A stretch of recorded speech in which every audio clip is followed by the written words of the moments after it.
Hey, it's the Chief, bonding with board games. We're looking at Paolo Mori's Blitzkrieg. It's World War II in 20 minutes.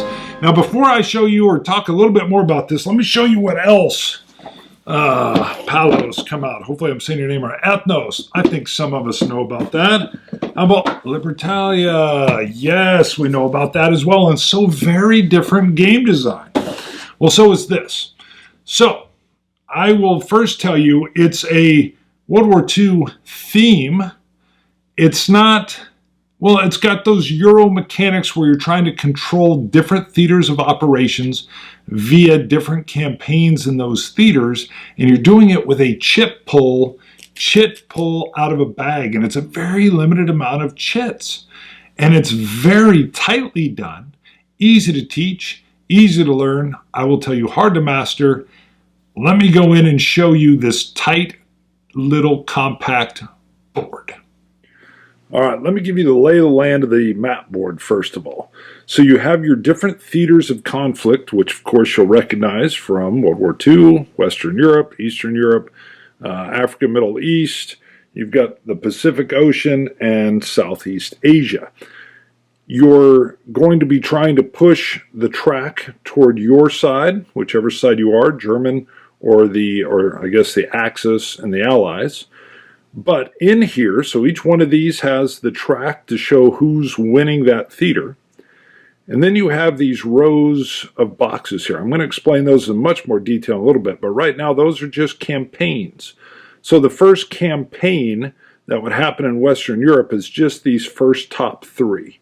Up here in the east, you would have these two, and of course we've got the four along top here, just two to start off with in Pacific, and then we've got Southeast Asia, you've got three. So, know these rows are different campaigns within the theater of conflict. Now, how do you win? And then I'll get into how these are placed and what the different colors mean. Well, the key is to score at least 25 victory points. If you do that, you'll automatically win. Now, the Germans always start, so the Allies always get one more turn. So if the Germans hit 25, the Allies would have one more turn to try to exceed 25, or at least tie at 25. The other way to win is you're going to be drawing these chits, which I'm going to show you. You can just see a little bit of them down here. You're going to be drawing them out of a bag, or they are set up so that they have, in this case, the Allies have a rondelle. You could just have them flipped over and you could draw them that way as well. I like chit drawing from a bag, but if you ever start your turn and you don't have a piece behind your blind to play, it's as if your industrial complex has failed and you also lose the war. So if you can't make a move, you can't place a piece at the beginning of your turn, you also lose. So either 25 points or you can't play peace. So how does this work? So I've got all of the military pieces out so that you can see them, but they would be all placed in a bag, shaken, and you would only have three in the beginning to look at, and they would be behind your blind so that your opponent doesn't know which three you have. Before we go in and kind of show how that works, I wanted to show you the values. So these are all army units done as tanks, and the value or the number that's on them is how far they'll push the track. So in this case, the Allies would be pushing it one their way, up to two, up to three. You'll see the general. I'll come back to the general and an admiral here in a little bit. So again, the armies are going to be used on brown spaces, or brown and blue. It's a combination of like water or land. And the navies are going to be used on blue spaces or water, or that dual combination. So here you could play an army or a sea unit. And then your air units can be played on either. Makes sense. They're either flying off of a carrier or there's some kind of land-based airfield. So an admiral and a general, what do they do? Well, if I had, let's say, this army unit here, and I were to come in and play my general down, so he could play here as well because there's a brown area. he would get 1, he counts as an army, but he would also get a bonus 1 for every other army unit that's in the space. So clearly this might be a better place because of the nature of the water, that if I had a couple of ships down, let's just say I was in and we had another one of these, it might be way better for me to come in and play my admiral, and now I'm getting 1 for the admiral, or the ship unit, plus 2 more. That would push this my way. And this is a terrible way to display this because you actually have to fight the campaigns in descending order. It would have been something more like so. We can get this off of here. So let me explain how that would work. Let me zoom in just on this Pacific theater. Okay, I'm zoomed in on the Pacific Ocean, the theater of combat here. And I'm going to show you, if it was my turn and I had this ship piece. Now again, I could play into any theater I wanted. But let's say I'm going to play into this one. Now I'm going to come back and explain these little symbols under here. They're a huge part of the game. I'm going to explain them in a little bit, but it'll be a little bit later. So if I simply played this down, I would move this towards my side for control. And then the Axis player would take their turn. They could play into this theater if they wanted, so they could come in and play right here and try to push it back the other way, but maybe they're playing in another theater. They've played in that different theater, and I'm going to come in and place another piece. So this would go 3 my way. 1, 2, 3. Now I'm going to zoom in even a little bit tighter here. So you can see a couple things. One, there's a bonus point down here. And there's points here. You can see the symbols have that same kind of shield mentality or whatever to them. So this theater is, or this campaign, sorry, the theater's the whole Pacific Ocean, but this campaign is full. We're going to now score it. It's going to be worth 2 on the victory point track. So you look and see who has control. Well, the control is slid over to the Allies. The Allies are going to get 2 for having control on their end. And they're going to get a bonus of another point because they've pushed it that far. So we would slide up to the score track. So if I was to come in and score it, so the Allies are green, they would get 2 for winning that campaign, and then they got a bonus 1 because they had pushed it far enough on the track to pick up an extra point. Now again, this is the track where if you can come down and score 25 or more points, you win the game. All right, I've popped over to Eastern Europe, Russia, to show you something that probably wouldn't happen and why. So let's pretend that I was busy over in the Pacific Ocean and I'm doing my own thing over there and I'm winning my victory points. And over here, the Axis or the Germans are coming across and they're just doing their thing over here. Why even mess with them? He's got so much power going on. Well, here's the reason you've got to fight over these spots, even if you don't think you're going to win them. Again, remember, in order to win these victory points, you simply have got to be 1 over.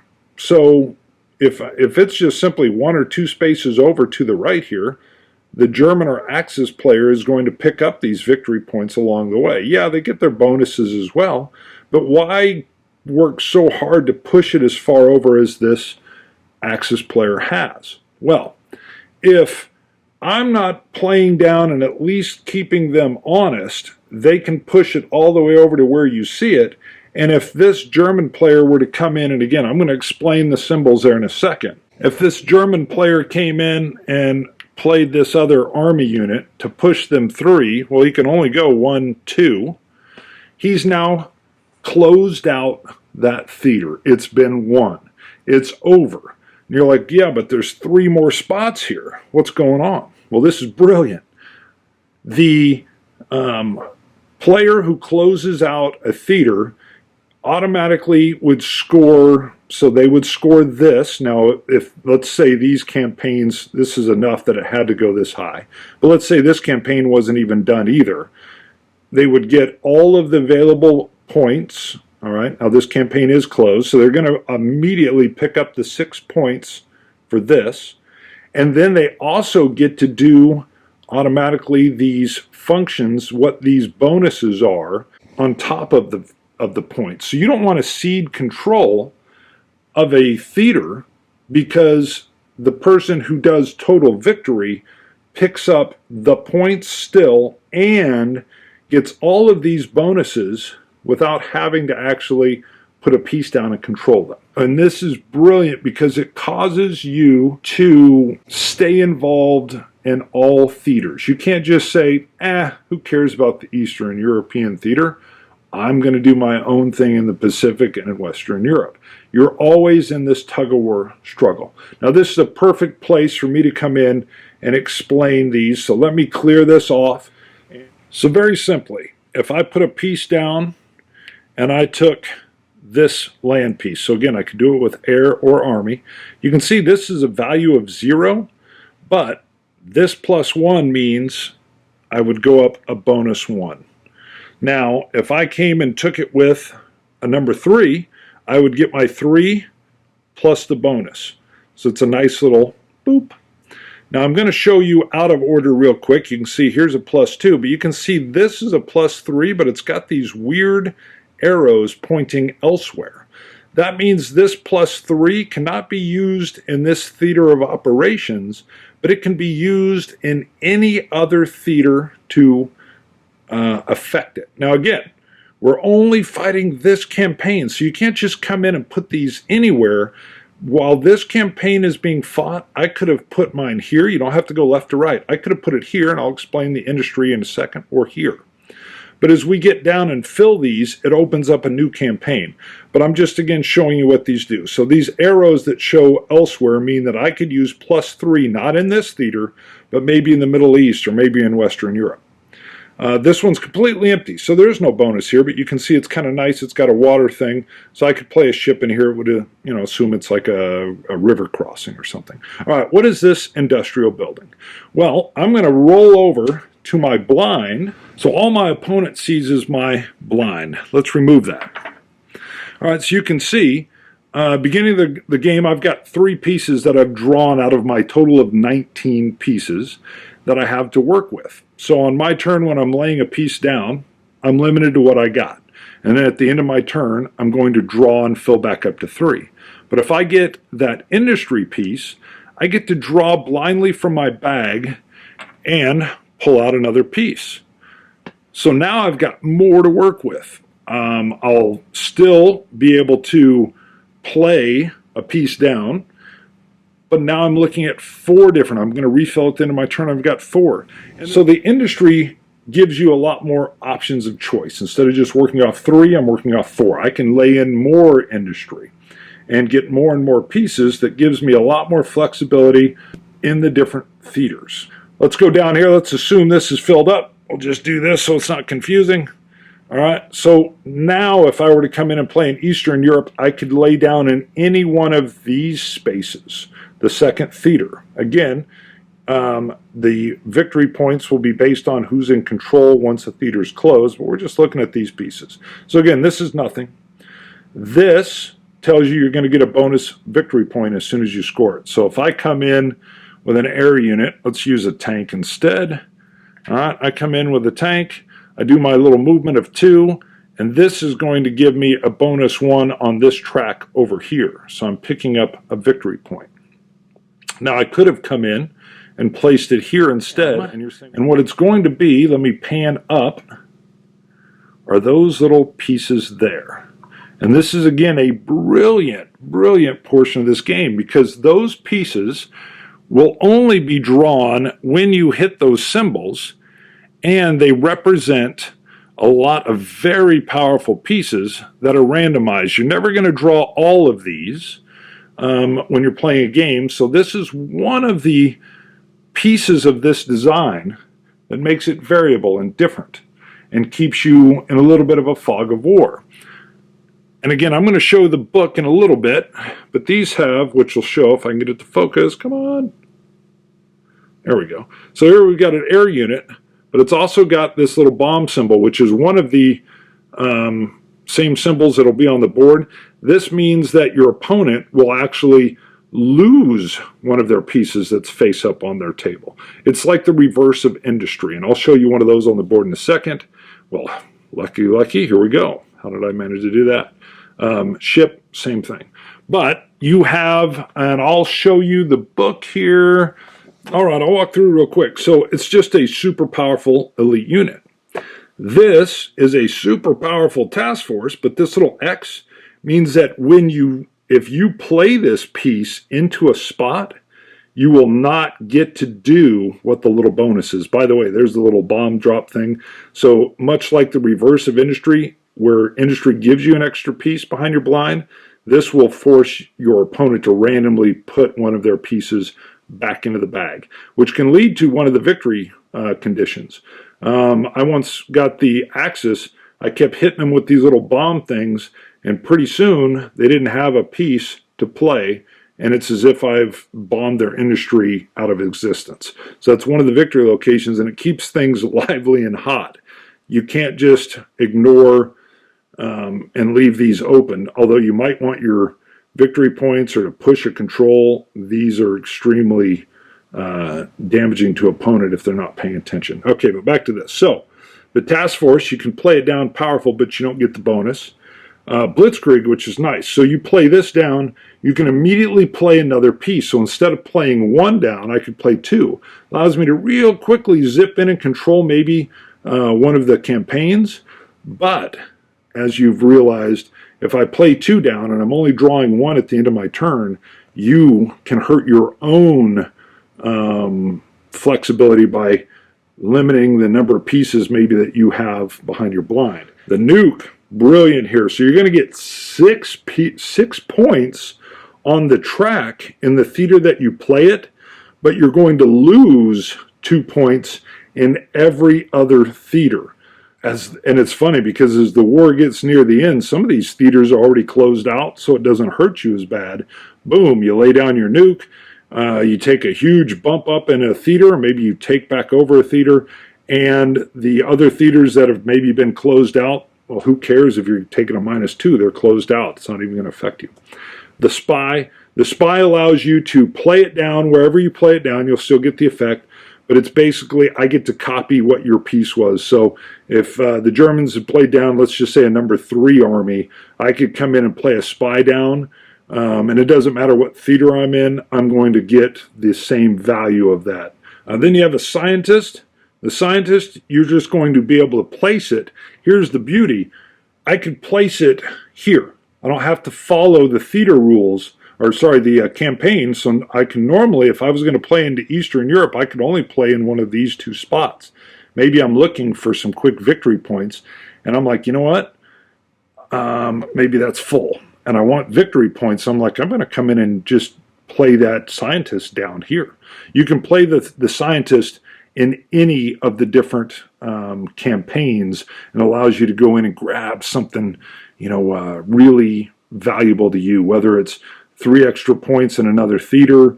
Maybe you want to quickly come in and strike and hurt their industrial capacity, or you just want to come in and sweep up 2 extra victory points. There's only 1 scientist, 1 atomic bomb.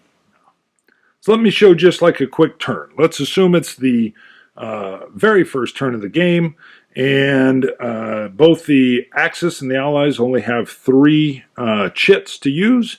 And the Axis comes in and says, you know what, I want to get this +1 real quick. So I'm going to put my big old number 3 army down. I'm going to go up 4 on this track because I get 3 for the tank +1 for the spot I played it into. So 1, 2, 3, 4. Wow, they just pushed it strong, and there's only 1 more area in here. So now I'm sitting here as the Allies thinking, well, do I want to come down and play in a whole nother theater? Well, I could, but do I want to seed that? You know what? I don't care too much, and I want to do something a little bit different. So maybe I come down and I say, you know what? I want to play right down here. This is going to give me 3, 1, 2, 3 in Africa. All right, so I get 3 for this piece, but this +2 has to be used in a different theater of operations. Well, I don't know if I would do this, but I could come up and say 1, 2. I'm pushing that back a little further. So then and then I would, of course, as you end your turn, you're drawing in new pieces. So Russians may come in, or the Axis may come in and say, well, we want to get another industrial piece, so we're going to be able to draw one immediately extra out of our bag, put it down in our blind. That's what that allows me to do. This is going to be a +1 plus another unit. That is a ground unit, so I get 2 out of it. 1, 2. We've now closed out this campaign. We would score this theater. It's going to score 2 points only. They did not get to the bonus.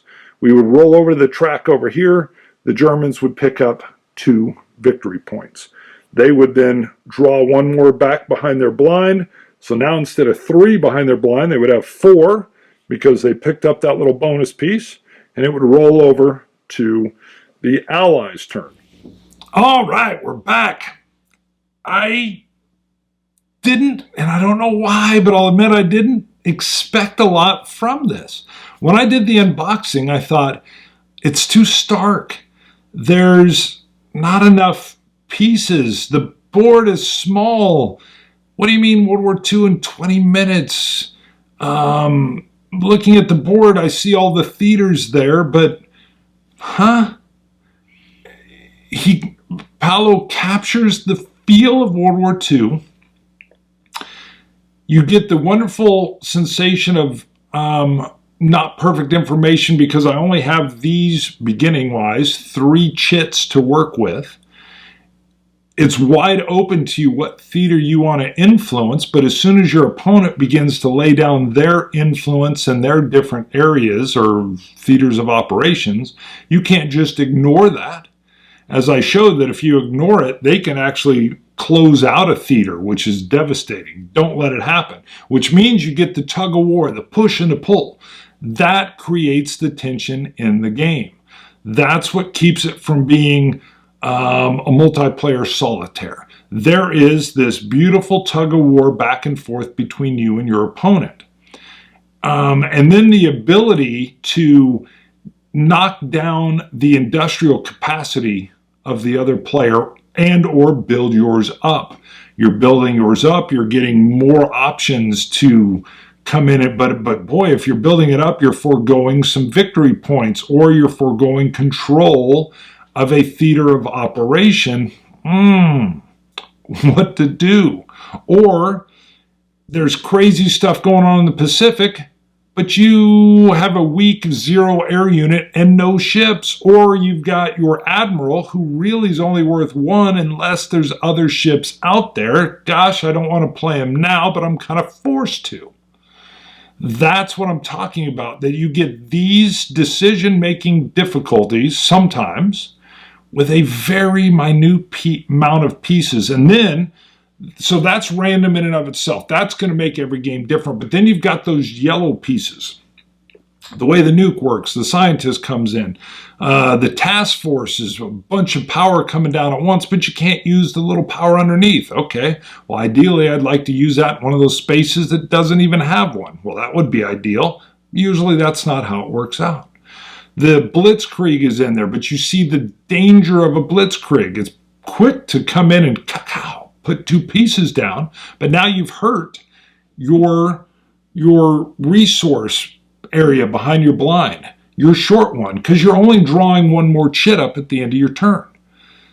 Now, if you built up your industry, maybe you can absorb that, but boy, you better be a little careful running those blitz pieces. Beautiful. So, does it hold true to the World War II theme? Absolutely. World War II is the first thing as a kid I started to read tons and tons about. It's my preferred area of gaming, definitely in wargaming, although I like all kinds of games, and I like different conflict games as well. Designer notes, Paolo even points out that he sees himself on the back page as notes of a gamer, but he loves... So he likes war games, but he sees himself as a gamer first, but he loves some of the conflict that's in play in war games. And boy, did he manage to distill it here. So you have this distilled theme of World War II with this struggle that is from theater to theater, campaign to campaign, with difficult decisions that have to be made all along the way. And can you get in the OODA loop? That means, can you start dictating what the other player is going to be doing on his turn based on, or her turn based on what I just did. If I can start driving what you need to do to try to keep up with me, I'm inside your loop, and I probably got a real good shot of winning. It's a fighter pilot deal that basically is like you have them reacting to you, which keeps you in control and in charge. And I feel that in here, that OODA loop feeling that if, oh boy, I've lost to my son in this, and he just started doing his own thing, and I found myself having to respond to it.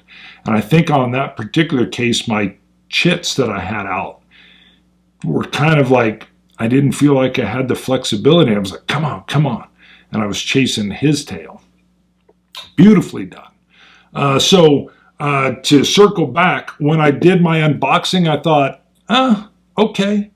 You know, I don't want to prejudge, but it just seemed like such a small package and not a lot of bits. And I'm thinking, okay, chip pull, but man, there's only 19 that you're pulling. And then, of course, there's the yellow ones that then add you in the fun. But then I started playing. I was like, this is brilliant. All right. It's on Kickstarter now. It's closing out soon. Watch this, another review. You can see the unboxing. You've seen what he's been able to do in the past. Okay, good track record. So if you want something that's over in 20 minutes, and then you can decide if you want to play this or something else, this might be right up your alley. Chief, see you guys.